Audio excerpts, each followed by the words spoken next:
Hey everyone, and welcome to I guess our first ever SMA live stream Q&A show. So if you're catching this on one of our social channels, first off, I'd like to welcome you to our show and taking time out to hear some great information that we're going to hear from our SMA principal and teacher leader. So yeah, obviously there's been a lot of things going on. Is we have an amazing team. We have a lot of great things going on campus, and with us, we really want to spotlight all the great things, the tools, the strategies, the communication, and most importantly, the community that's made this all happen. Obviously there's some top, items that we want to discuss on this show. Obviously, I want to go ahead and invite on, Miss Dayag and Miss Sumayao on the show. So thank you, ladies, for joining. Good morning. Good morning. Awesome, awesome. Well, cool. Let me go ahead and get rid of this so everyone can see our names. All right, cool. So if anyone hasn't really met you guys or know what you guys do, I wouldn't understand why. But if you can take a minute to kind of introduce yourself and the role that you play with our SMA community. Miss Maya, did you want to go first? Oh, yes. Okay. Hello, everybody. Welcome to St. Michael Academy. My name is Jennifer Sumayao, better known as Mrs. Sumayao to our students. I have been at St. Michael Academy going on 15 years this year, and I am the second grade teacher here at St. Michael Academy. In addition to being a second grade teacher, I am also the lead teacher, and I am also our science TOSA. And so we welcome you to the Academy and thank you for being here this morning. Awesome, awesome. And Miss Doug, can I go ahead and get your, Dun and Bradstreet story, please? Good morning, SMA community. I am Veronica Dayag, Miss Dayag. I'm the principal of St. Michael Academy and the director of St. Michael Preschool as well. I am the newest to hop on board. I started over at the preschool in August of 2019, and I had a great opportunity come January 2020 to join the team of St. Michael Academy as their principal. So here we are now, and I'm excited to be on board to help with supporting both schools and being part of this great team that we have here. So welcome, everyone. Awesome, awesome. Well, cool. Well, if everyone's watching this, if they haven't seen this already, this is kind of cool. We're actually using some great technology that we're always, testing out new things just to see a better way to communicate. Obviously we could have jumped on a Zoom meeting or a Google Meet. We have those different resources at our school, but we're actually using something that's a little more conducive to like a interview or a Q&A type of conversation, and that we can use the content later. So we're always forward thinking because we know that not everyone's going to be able to see everything at that one moment in time. So we're looking always forward to making great content. And with that being said, that's going to lead us into really just from a human point of view. I'd like to really get each one of your ladies' takes on what that week was like at the first week of March, leading up to that Friday when we had to get that email. Like me being a parent too, of at St. Michael's saying, hey, I was like, Friday, please, take your books and all that stuff. What was that like, with the news? What was the temperature like, on campus and with your students? Well, I can speak from this administrative perspective. I'm sure Mrs. Sumayao can talk about the students and families. We received news that Friday morning, Friday, March 13th. We knew that something was happening. We just weren't sure that it was going to happen as quickly as it did. So we assembled our team, Mrs. Sumayao being part of this leadership team. She's also our curriculum and instruction coordinator for the entire school. So I had her come on board and be able to do our action plan behind the scenes before the day's end. So we sent families, our main form of communication is email, and I sent families an email about what's going to happen and that we would really hit the ground running come Monday. So really Friday we closed our doors, but Monday we continued with with our academics in our school program. We had an action plan about how many minutes, what is this going to look like, how we can best support families during this time. And at the end of the school day, I met with the teachers. We had a team meeting and answered any of the questions that they had. Also, Mr. Martorio, our IT coordinator, was able to help us with any questions of how we would move forward with our instruction and curriculum. So it really was planned out with the whole entire team coming together at the end of the day to see this is where we're going to start Monday. And I think it went very well. I mean, of course, there was trial and error when we lead into what that first couple weeks looked like, but the planning stages behind it, parents had questions. We were available to speak with them to answer that. And the teachers, of course, Mrs. Sumayao can answer of how they were able to implement this distance learning. Awesome.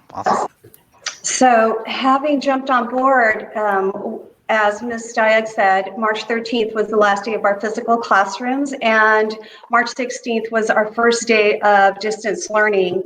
I have to give credit to the whole staff because we all jumped on board. On the 16th, we were already implementing a lot of the distance learning platforms.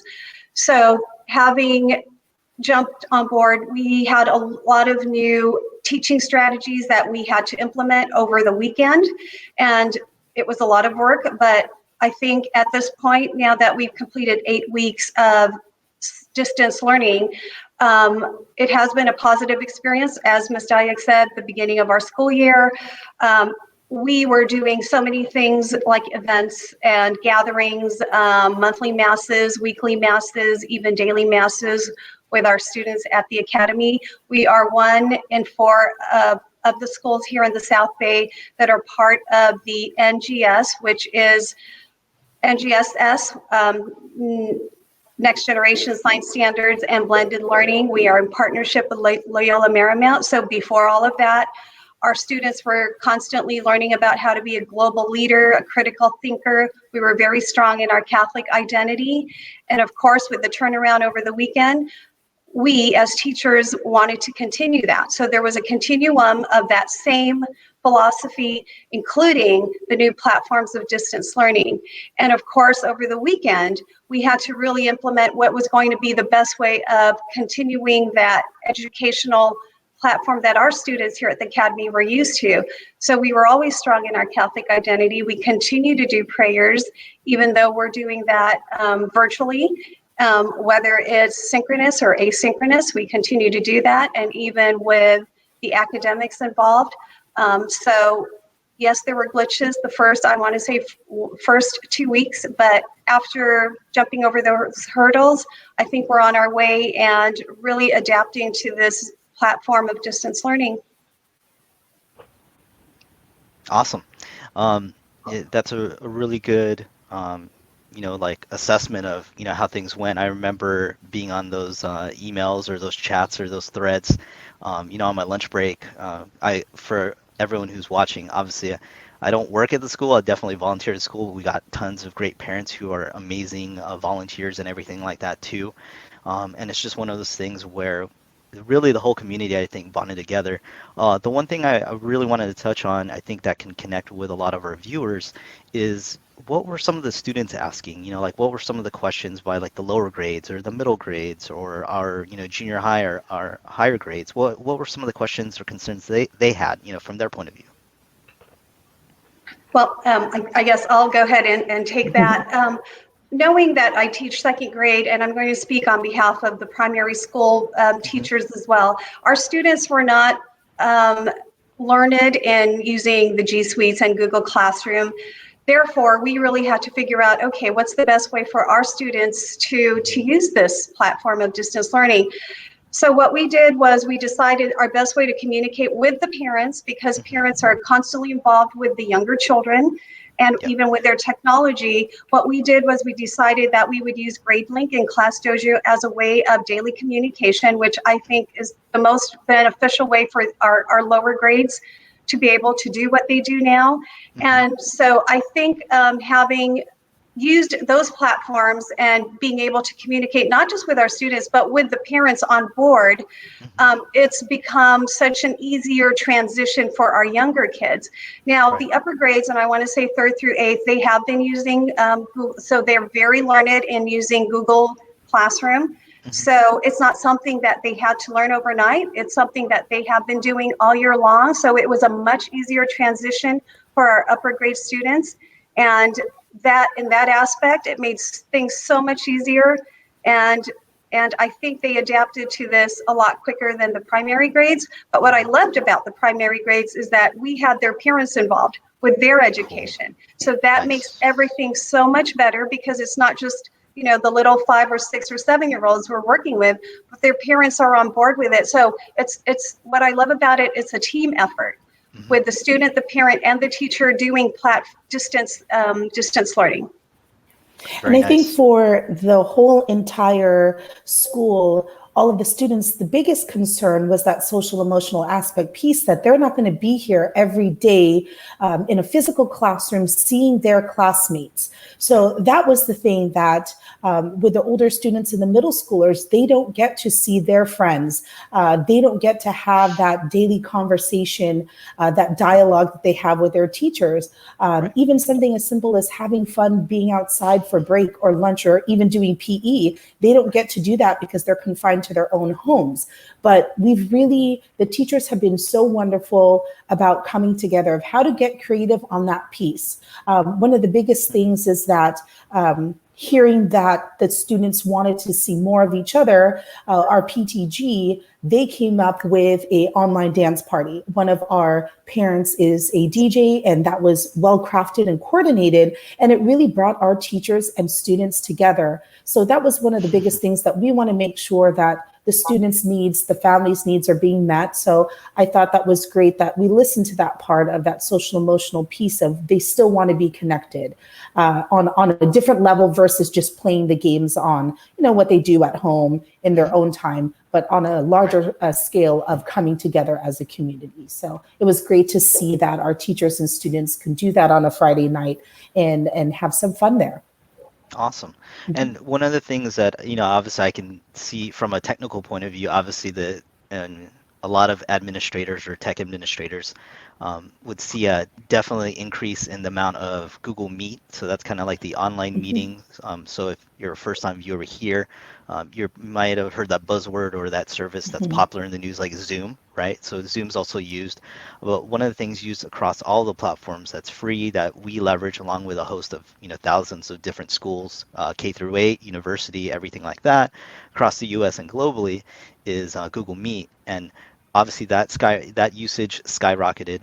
The other thing that skyrocketed, I think, to play on, to take that your answer one step further, Miss Diag, regarding that chat and that social emotional aspect is I know a lot more of just talking with some of the other parents or talking with my children um, after like after school class was done or doing their homework they would leverage actually their G Suite to reach out to their friends and say, hey, when can you guys meet up like on like Friday night or Thursday night? Hey, can we go talk or chat? And I know like back when I was raised, it was just more telephone, very analog and everything. And they would used to charge for long distance phone calls, which a lot of this generation, won't even have to ever worry about. But that ability, I don't think it gets enough recognition. Is where a lot of our kids, the St. Michael, students, they on their own have that leadership and that capacity where I understand I use this tool, to interface with my classmates in a school setting or a classroom setting, during this unprecedented time type thing, right? With like temporary learning, but I've seen a lot of them actually reach out to each other and just to keep that social connection. Actually, I see it more across multiple grade levels versus just staying in their grade, to actually just still keep in touch with each other, right? And talk to each other on a daily basis or, on some type of frequency outside of school, similar to what they would do, right? Like on the weekend or what have you, they're still making that connection. And I think that gets missed in a lot of these new news or media posts, or you'll see from various schools, they're posting about distance learning, which we're doing too, which obviously we want to give credit to that and the parents for supporting that. But I think a lot of I know that from our students, they're really showing that leadership and that ability to communicate and just doing things on their own, being very independent with that. And I think that leads into some of the programs. If either one of you want to touch on what we were really going to, or what we're still going towards as far as certification, when it works with that partnership with Loyola Marymount University. Well, what's great is that given everything is done online now and can be done remotely, we have still been in talks with our cohort, the rest of the Catholic schools. There's 4 of us in total that are going through certification for NGS. So with Loyola Marymount and their instructors, we were able to continue this online. So we've had online trainings on Wednesday. We are going to continue that for the following year of how that's going to look like. And there's a constant communication with our instructors on the back end. So what they need from us to continue to keep going, or what questions do you have to make sure that NGS is really compatible with what you're doing with distance learning. So I think that having those services still available to us and the open communication is what really allowed us to move forward during this time. Ms. Sumayao, do you want to add to the teacher's experience of what that looked like for training? Sure. Yeah, and part of our grad profile, and that this is part of NGS, is blended learning and grad profile. Part of our grad profile is that our students continue to be critical thinkers, and I think you touched on that, Mr. Choyo, that even your own children, you see them with their social emotional contacting other classmates, even outside of the school hours during this distance learning. So I think, having said that, the continuum of being a critical thinker sets the tone of what this NGSS and NGS school is all about, that our students continue to be those critical thinkers even during this pandemic. Amazing, amazing. Well, awesome. Thank you so much for shedding light on that. And one of the things I also wanted to touch on is it's one thing where there was that trial and error, and we were, assessing how things were for the first 2 to 3 weeks. Then that leads us into our normal school year, like us being a Catholic school. We're rooted in our faith. Uh, Most of the time, our spring break doesn't always match up with some of the other school systems, because we always take our break after Easter's done. So fast forward in April, we conclude with, there was Easter Sunday, and then that following week, we pretty much stuck to our same schedule of having that following week off. And what was that change? I know that there was a change after doing that, communication with the cohort, having that discussion with the fellow South Bay Catholic schools. There's an adjustment that we did in the schedule. Ms. Daya, can you touch on that in a little more Yeah, of detail? course. So on my end, I attend a lot of meetings when it comes to the teachers, the diocesan office, and the Office for Schools alongside our South Bay cohort. And so, what does that mean about moving forward with our schools and having a united front in the message that we're sending? So, our principals came together that the distance learning, we really had to revisit of how this is impacting our families. And we definitely wanted to be mindful of every family situation. We don't know what's going on there if parents are working remotely, if parents are essential workers and have to work on a daily basis. So we wanted to create a time for students and families to really have the flexibility to reflect, to catch up on work, and to just have a day where they could really have off in addition to the weekend. So we had Friday now as a flex day, like a flexible day. And so we went to a 4-day school week, but Friday is the time if they still need to consult with teachers, there's availability there. If they need to catch up on assignments, if parents need any questions or have things for teachers, that's available for them. So all of us in the South Bay cohort and many other Catholic schools too have decided to move towards a 4-day working school week. A flex weekend. That was great timing, because what's one of the things that we love doing is communicating with our parents. Obviously, we use email through GradeLink as our primary communication. But one of those things is we can't we are all not mind readers. So, there are times when we have to be proactive and send surveys out because we can't physically see the parents and everything like that. Can you touch on briefly, what we did as far as like a survey, and then what was some of that feedback? I think the timing of it kind of coincided with switching to that, that 4-day school week to be flexible. Can you speak on that a little bit more? Yeah, absolutely. So we sent out a survey the first week of school, or the closure of the first, excuse me, the roundabout to the first week of school. So into the second week, asking parents some questions about how we can best support you, what is working for you, what is not working, what are the expectations. And this really was our time to improve and advance in our distance learning. We're not going to know how to do that unless we really hear some true feedback about moving forward. So we were able to adjust that for families and make the necessary changes. And whether it was an individual classroom or something we needed to do as a whole, we came together as a team to make those changes. Now, fast forward to about 2 weeks after that, we sent out another survey to parents to see, now we're a month into distance learning, how has this changed? Again, what other improvements needed to be made? So we've heard some things. There's both ends of the spectrum here, that there would like to be less time for the students in terms of the instruction and curriculum.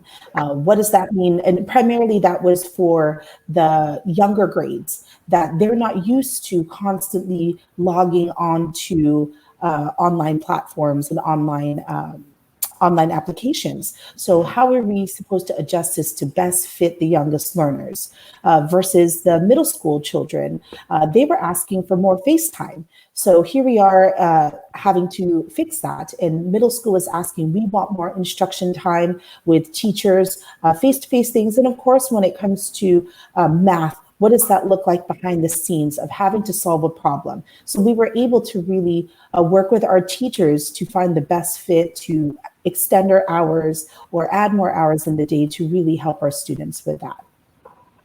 Nice. And I think that's where the one thing that's coming about it is, if I guess me not being a teacher, right? Just kind of being from an outsider looking in from a non-academic point of view, that if I thought about that, say those same problems, right? Those same problems or those challenges come about even if you have everybody in one classroom, right? Like, well, how do I dynamically do that? And obviously, working with Loyola Marymount and this new standards of just how you structure the day, depending on, they have those different tools where even if you are in one classroom, you can have different stations, right? Like with and all of that kind of thing, those types of activities. But it's interesting that those similar types of activities or flexibility can still transition into a distance learning scenario like what we have right now. Mhm. So that is pretty amazing, and I really want to give credit to all of the teachers, including like our art, our PE, physical education, and even our music. That was one of the things I think in the survey, which was pretty amazing, is our parents of different grade levels also really appreciated, still finding creative ways to have that mindfulness of, physical Mhm. activity, art, music, because um, all of that stuff is all important to the entire 360-degree view of what goes Mhm. into providing value to a student. So can you kind of share like how is that approach from a teacher point of view? Because you're like, hey, well, no, normally art or music or especially PE, it's like I'm used to physically having them like, oh, I see you, like, hey, can you, throw the ball or take a group of 3 of you and move over there or what have you. Um, that was pretty challenging, but how were those earlier conversations, with that? Yeah, so going back to being in a classroom, physical classroom, as we all know, our students always got to move around and see each other. So part of this distance learning platform that we have to keep in mind is that our students also need to be able to make that connection with each other and also to move around. I know that our policy is to stay home. So coming from the point of view as a teacher, I ask my students when we do our online meetings? Do you go out? Do you get some fresh air? Do you go to the back? And what sports do you do while you are um, at home? And I get a lot of, well, I play basketball in my front yard or backyard. I do yoga with my parents. I dance. We go outside and we plant something. So just making sure that they constantly get that fresh air and sunshine is essential for our students. And also, what I love about the live streaming, the synchronous learning, it's not just that they're learning um, during a live stream, but they're also being able to share their thoughts, their ideas with each other, how their week went, whatever it is, they can ask questions and making that connection so that they don't lose the sense of being together. So I think that's important that we as teachers remember that, because part of what Ms. Dayag and I talked about was how can we best support our parents, but not just our parents overall, but our students. You know, they're the ones that we care for each and every day as teachers. So them being the ones in our classrooms, we also want to make that connection that, hey guys, we want you to know that we are here for you, but your classmates are here for you. So we want to make sure that they're also supported in that sense. So not just academically, but also being able to move around, dance around, make connections with their friends as if they never left the school grounds. And to add to that, with our extracurricular, with PE and Mr. Solis, he's been doing some great things about picking and choosing what you can do on a daily basis. I know that from our primary grades to middle school, there's a daily thing that he says, here are some things that you can do on a regular basis, but here are the things that on certain days that we're going to do as an actual assignment. Same with art. Mrs. Andrade is able to figure out, okay, what materials do you have at home? Also figuring out the art history piece of that and making it as creative as possible, because some of these parents, they have essential jobs, and having to go to that, they're left with their grandparents or other caretakers. So what does that mean for them, and having to be exposed and getting the supplies they need? So being very mindful of what that looks like. And so it was really great that that our art teacher can come up with that. And what do you have at home? What are some other things that you can send to us? And then with our music teacher too, I spoke with Mrs. Quinn about how she had talked about, oh, there's a little bit of a struggle, or so much not a struggle, but a challenge about, you know, not having the instruments and not having the things that we typically have at school, but really finding other ways and other online platforms and applications to supplement what they're physically missing here at school. So I think that the creative box and all of our teachers have really come out to play, and that really shined in the curriculum instruction of making this a really healthy and an engaged distance learning program for St. Michael Academy. Awesome. And I know that, there's the road is still, far in front of us because there's still a lot of variables and a lot of Mhm. unknowns of just how how easy things will, or how fast or slow things will get lifted and in what capacity. So we want to let everyone know, obviously, safety, secure, safety is number one. Mhm. There was a letter put out by Mr. John Galvan, who's the, Mhm. the director or like the president for the Office of Schools. That was sent out to the parents. I know Ms. Dyack sent that out to the staff and also to, to all the families. So there are, we are still in works of, Mhm. seeing how things are going to play out for summer, or that preparation for summer, and going into the new school year, which will start in the fall. Mhm. And even though there's all those variables, the one thing that we want our current and even prospective families to know, whether you're coming from the preschool, if you've been at St. Michael's for a couple of years, if it was you're just getting done with your first year, for our kindergarten families, or if you're only a couple years away, or you're like our eighth graders who are going to be graduating very soon, right? When the one thing you have to know is when you come here, if you're a member of this family, this SMA family, even if you're alumni, but especially if you're a current family, or you're thinking about what we can offer to you and your family, is you definitely have a home here. Miss Diag and Miss Sumayao have touched on so many great things of, can our school, does it have the capacity, does it have the team and the people to lead during great times? Of course we do. But when you have times like this, when there's a global pandemic going on, Mhm. and obviously they have their families and families and loved ones that they're also wanting to take care of. Is that team in place? And the answer is yes. So, I really encourage, everyone where, if you have any questions, I'm going to put this down on the ticker here as we're talking, and just put our website. So it's www.smasandiego.org. We have all the information there. Obviously, we're working on different ways to give you like a virtual tour, but one of those things that we do want everybody to know is even though we physically left campus in March, um, everybody else didn't leave. Just I know Father Manny and all the priests and deacons always say, the church isn't a physical building. The church is in each and every one of us, and I think the same thing as far as the school. The school, yes, I mean, there's a lot of things we need the help of, the physical school, to do things, but each and every one of us, down to our parents, our students, and our teachers, and our staff, is that we are the school. So we want everyone to know there's a great home for you if you're interested, or if we piqued your interest and you're curious. We have a lot of, we have a lot of resources and a lot of people to talk to get any of your questions answered. And that goes for number one, our current families.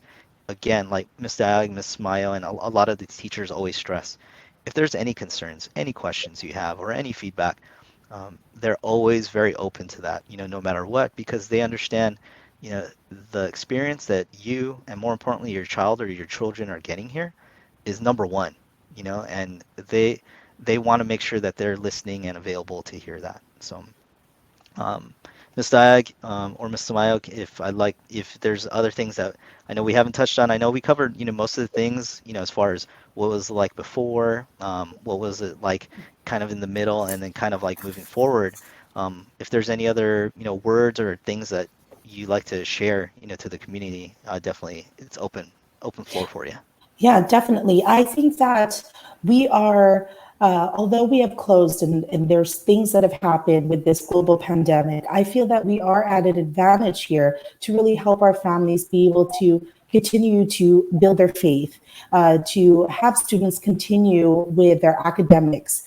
We do have so many things and layers of our curriculum here, from our Catholic faith-filled education to our next generation school, our NGS, and what that means in terms of a STEM pathway.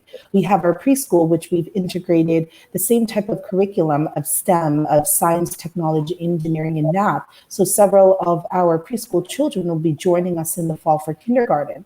So in addition to having a faith-filled school, we are having a STEM pathway. And on top of that, we're keeping up with the Common Core standards, which is our nationwide curriculum that we use. So those are three different elements that really bring us together as a whole. And our families, our community here and who we serve, and our teachers really all come together to really make this such a powerful community. And coming on board within this last year, it's been great to be able to see the support system we have for one another. So it's a grateful community. The positivity that we have amongst one another is really great, and we hope to continue that for the next year, and are really looking for more people to join us here at the Academy as well. Awesome. And Ms. Sumayao, anything Yes, you'd like to add? yes, I would. I also would like to add that during our distance learning, we don't forget about our graduating 8th grade class. So they're also recognized. We have some things planned for them as well. So we want to make sure that our students in the 8th grade are not forgotten. And of course, they're not. We do have a very strong community here. As a matter of fact, Student Council, we are coming up with virtual Spirit Week, so that we have something for the whole school to do before we end our school year. So something that will be fun and engaging, and also continuing that connection with one another. And also, we want to make sure that our school is all about positivity. This is a school that loves to move forward. It is a strong sense of community. We have a wonderful support system inside and outside of the school. And most importantly, aside from the academics, and we are Common Core standards, as Ms. Dayag says, we are also strong in our faith formation with these children that we serve here. So a strong community, a sense of a strong Catholic identity, and of course, we're always moving forward with a positive attitude. And I think that's what St. Michael is all about. Awesome. Well, I definitely couldn't say it better than myself. We wanted to put this show together. I know that we had planned this like a couple weeks back or like a month back, but just to give insight to everyone, watching, this is how much, like you're just seeing a part of the team, Miss Dayag and Miss Sumayao here, on screen, but the for everybody, and this goes for a big salute to to all the teachers and staff out there at every school. Um, Teaching is it's one of those forgotten arts. It's that craft that it doesn't get enough recognition, right? You'll see this a lot, and I really just want to tip off my hat to both of you and the entire team for the amazing work that you continue to do. You guys are superstars. You guys are awesome. Like I always say, like teachers should be recognized as rock stars for the impact that they do for students, their lives, and the stories that they get to carry with them into adulthood, and whatever path that they choose. So thank you so much, and thank you everyone for joining on this. If this has interested you, or you feel that there's a family going who've a lot of families are getting the experience in different ways of how their child or children are going through schooling or distance learning in other locations. And if St. Michael is something that has piqued your interest because you see the family friendly environment, the forward thinking, and the capacity to be there, be flexible, and make things happen, we're definitely here to answer any questions you have. With that, thank you, Miss Dayag. Thank you, Miss Smile, for joining us on the show. Yeah. Thank you, Mr. Torrio. Thank